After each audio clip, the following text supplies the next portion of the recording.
ओम शांति। हमारे जीवन में जो कुछ घटित हो रहा है उसकी रील पहले से बनकर तैयार है, इसलिए आप चिंतित ना हो। आपके चिंता करने से कुछ नहीं होगा। देखिए, होता क्या है कि सिनेमा दिखाया जाता है, फिल्म दिखाई जाती है। वो तो आप सभी ने देखा ही होगा कि सिनेमा जब दिखाया जाता है तो उस सिनेमा जो कुछ भी दिखाया जाता है तो वो कोई नई घटना नहीं होती है। सिनेमा में जो भी देखते हैं, जो भी दिखाया जाता है तो वो कोई नई घटना नहीं होती है। क्या होता है कि दिखाया तो पीछे जाता है, पहले उसकी रील बना ली जाती है, रील बना करके उसकी तैयार कर ली जाती है फिल्म की, और फिर बाद में उसको पर्दे पर दिखाया जाता है। आप सभी ने देखा होगा, जब कोई फिल्म की शूटिंग होती है तो ऐसा नहीं कि पहले डायरेक्ट ही जैसे जैसे शूटिंग होती जाती है और वैसे ही उसको पर्दे पर पब्लिक के सामने दिखा दिया जाता हो, ऐसा कभी नहीं होता है। पहले वो फिल्म की शूटिंग होती है, उसकी रील बना करके पूरी तैयार कर ली जाती है, उसके बाद ही फिर पब्लिक के सामने पर्दे पर दिखाया जाता है। तो सेम ऐसे ही हमारे साथ वर्तमान जीवन में जो कुछ भी होता है, जो कुछ भी घटित हो रहा है, अच्छा और बुरा, उसकी रील बन करके पहले से ही तैयार हो चुकी है। वो रील बनी कैसे, ये भी आपको बता देते हैं। होता क्या है, कर्म की 3 श्रेणियां होती हैं: संचित कर्म, क्रियमाण कर्म और वर्तमान जीवन में भोगने के लिए जो सुनिश्चित हो चुका है वो प्रारब्ध कर्म। ये 3 श्रेणी होती हैं। क्रियमाण जो कर्म होता है, इसको बड़े ध्यान से सुनना। क्रियमाण कर्म में से संचित में जाता है। संचित कहाँ से आया? क्रियमाण से ही संचित बनता है, और संचित से जो इस वर्तमान जीवन में जो भोगने के लिए निश्चित हो चुका है वो प्रारब्ध है। जैसे देखिए, किसान ने खेती की और खेती में से अन्न पैदा होता है, तो खेती जो कर रहा है वो क्रियात्मक रूप में है, अन्न की उत्पादना कर रहा है, तो वो तो हो गया क्रियमाण। अब क्रियमाण जो होता है, जब अन्न आ गया किसान के खलियान से घर में, तो उसने उस अन्न को अपने गोदाम में रख दिया, सुरक्षित रख दिया है स्टॉक करके। अब जो क्रियमाण था वो क्रियमाण कर्म से उसने अन्न का उपार्जन किया। अब उसने उसको कहाँ रख दिया? गोदाम में। तो गोदाम में जो संचय करके रख दिया है वो संचित हो गया। अब गोदाम में रखने के बाद उस किसान ने उसने अपने साल भर के खाने के लिए निकाल लिया कि इतना हमको अन्न लग जाएगा खाने के लिए, और इसको बाकी को पैक कर दो, इसमें कीड़े मीड़े ना लगें, और इसको बाहर निकाल लिया। तो साल भर को खाने के लिए जो अन्न उस गोदाम में से निकाल लिया है वो प्रारब्ध हो गया है। तो वो हमारा प्रारब्ध हो जाता है। और अब संचित कितने जन्मों का संचित है, इसकी कोई सीमा नहीं बता सकते हैं कि कितने जन्मों का संचित है, क्योंकि ये कोई पहला जन्म तो है नहीं। इस जन्म के पहले भी कितने जन्म हो चुके हैं, कितने जन्म आप ले चुके हैं, हम ले चुके हैं। तो हमने अनेक जन्म यहाँ पर लिए हैं, अनेक बार जन्म हुआ, अनेक बार मृत्यु हुई है। तो आप खुद विचार कीजिए। और अभी तक संसार के चक्र से कोई मुक्त नहीं हो पाया है, जन्म और मृत्यु के चक्र से कोई मुक्त नहीं हो पाया है। और अगर मुक्त हो जाते तो वर्तमान का जन्म ही नहीं होता है। और वर्तमान का अगर आपका जन्म हुआ है तो ये प्रमाणित कर रहा है कि जब से इस सृष्टि की परंपरा चली है तब से आप इस जन्म और मृत्यु के चक्र में पड़े हो, जो अब तक मुक्त नहीं हो पाए हो। और जैसा जीवन आज जी रहे हैं ऐसा ही जीते रहेंगे, तो ऐसे ही हर बार जन्म और मृत्यु होता रहेगा। एक कर्म करने की स्वतंत्रता ईश्वर ने आपके हाथ में दे रखी है कि जैसा आप कर्म करेंगे वैसा ही आपका अगला जन्म होगा। तो ये जो हम वर्तमान में कर्म कर रहे हैं या पूर्व जन्म में हम जो कर्म करके आए हैं, तो उस कर्म के अनुसार हमारी रील पहले ही बन करके तैयार हो चुकी है। और अभी आपके साथ जो कुछ घटनाएं घटित हो रही हैं तो वो रील पहले से बन करके तैयार है। इसलिए आपको परेशान नहीं होना, चिंतित नहीं होना, चिंता नहीं करना कि मेरे साथ ऐसा क्यों हुआ है। इसलिए हुआ है क्योंकि इसकी रील आपने पहले ही बना करके कर्म करके तैयार कर ली थी, और वो अभी पर्दा आपके सामने दिखाया जा रहा है। अब इसीलिए कहते हैं कि सर्वोपरि सबसे श्रेष्ठ है ईश्वर की शरण में जाना, भगवान को अपना बनाना, भगवान को स्वीकार करना। और जो ईश्वर की शरण में जाते हैं, ईश्वर को अपना तन मन धन संपूर्ण अर्पण कर देते हैं, और साधना ध्यान मेडिटेशन करते हैं तो उनके कितने ही जन्मों का संचित तत्काल धीरे धीरे करके भस्म होना शुरू हो जाता है। ये बहुत बड़ी उपलब्धि होती है, इस बात को समझना। अब जो संपूर्ण तरीके से ईश्वर की शरण में चले जाते हैं, भगवान को अपना जब बना लेते हैं, तो फिर क्या होता है, जब भगवान को अपना बना लेते हैं और भगवान के अधीन अपना जीवन कर देते हैं, उनकी श्रीमत के अनुसार चलने लगते हैं और मेडिटेशन करते हैं, तो धीरे धीरे करके उनका जो संचित होता है वो तो भस्म होने ही लगता है मेडिटेशन की शक्ति से।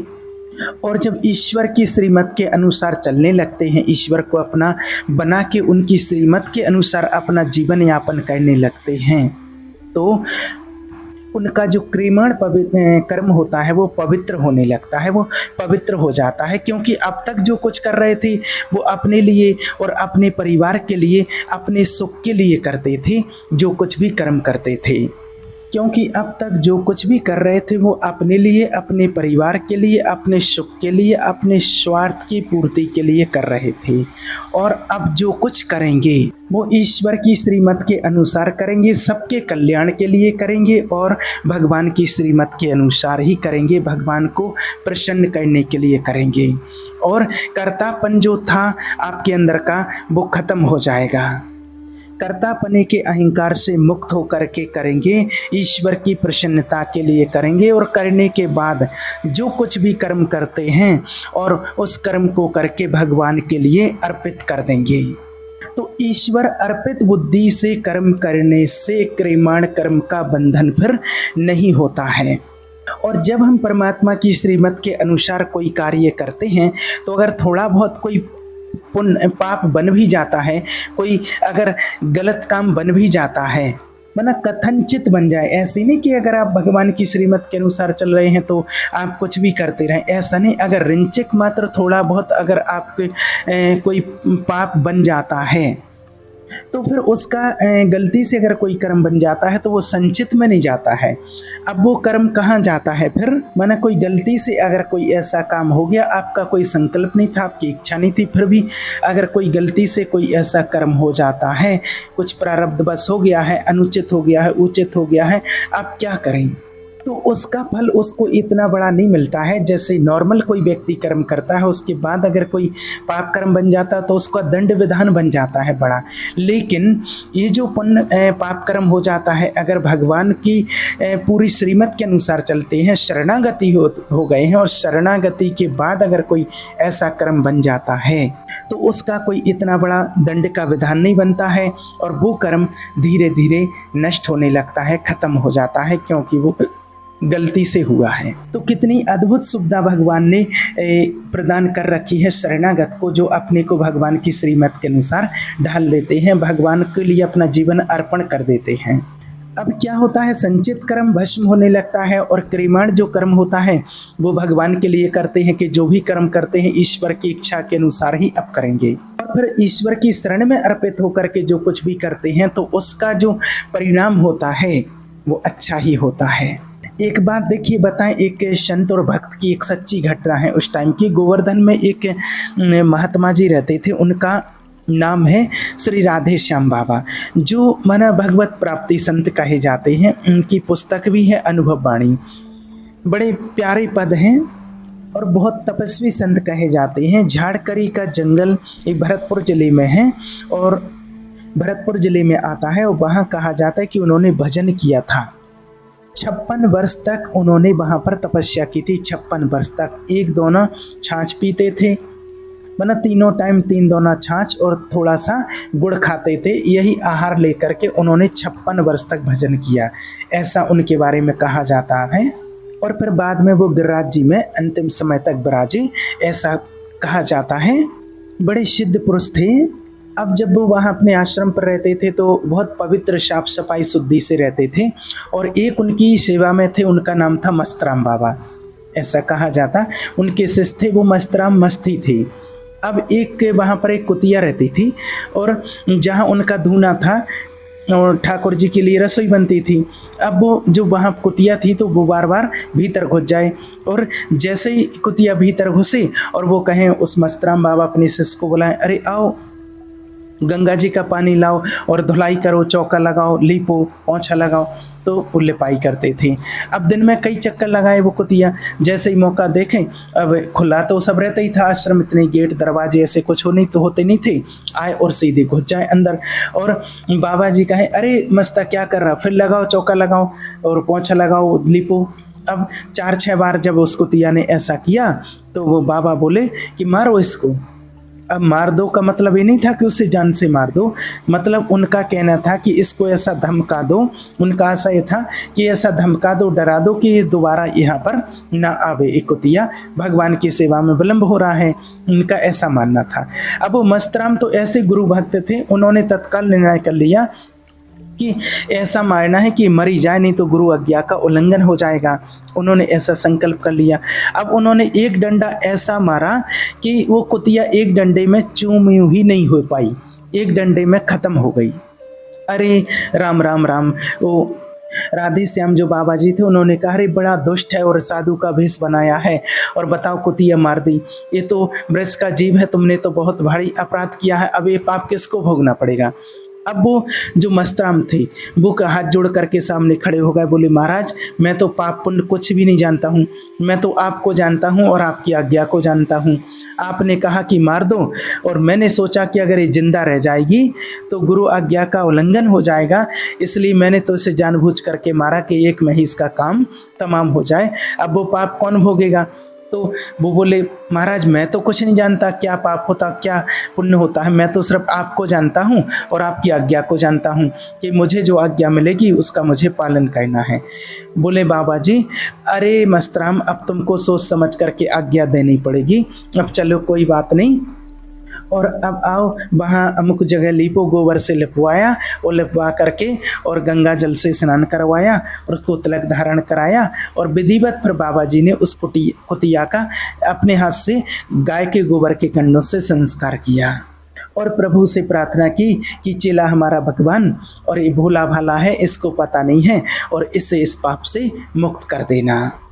तो जो अगर जैसे वो साधु के अनुसार, वो महात्मा जी के अनुसार उनको अपना गुरु मान करके, उनकी आज्ञा मान करके चल रहे थे, तो वो सारे उनके कर्म की जिम्मेवारी उनकी हो जाती। ऐसे ही जो भगवान को अपना सब कुछ अर्पण कर देते हैं, शरणागति हो जाते हैं, तो ईश्वर से अगर माना उस व्यक्ति से जो भगवान के लिए अपना जीवन अर्पण कर देते हैं, उनसे अगर कोई गलती हो जाती है तो ईश्वर फिर उसके जो पाप बन जाते हैं उसको नष्ट करने की कोई ना कोई विधि भी बता देते हैं, जिससे कि उनका वो जो क्रियमाण कर्म होता है वो संचित नहीं बन पाता है। अब बात आती है प्रारब्ध की। तो प्रारब्ध का जो परिणाम है शरीर, प्रारब्ध का परिणाम इसलिए कहा जाता है क्योंकि प्रारब्ध भोग के लिए ही ये देह मिला हुआ है, और इस देह ने अगर आप 50 साल के हो गए तो 50 साल का प्रारब्ध भोग लिया, 25 वर्ष के हैं तो 25 वर्ष का प्रारब्ध भोग लिया। अब कितना प्रारब्ध शेष है, क्योंकि ये कोई निश्चित नहीं कर सकता है, क्योंकि मृत्यु किसकी कब हो जाए कोई पता नहीं है, कब क्षण भंगुर में मृत्यु हो जाए इसका कोई ठिकाना नहीं है। और देखिए प्रारब्ध तो सबको भोगना पड़ता है, अपना जो भी कर्म बना लिया है वो तो आप जानते ही हैं। और जो इन कर्मों की गहन गति को जान लेते हैं कि, और जो आत्मा पुण्य कर्म भी करते हैं, तो वो पुण्य कर्म से भी भगवान की कोई इच्छा नहीं रखते हैं कि हमको इसका कोई अच्छा फल मिल जाए या भगवान का कोई साक्षात्कार हो जाए, कुछ मिल जाए।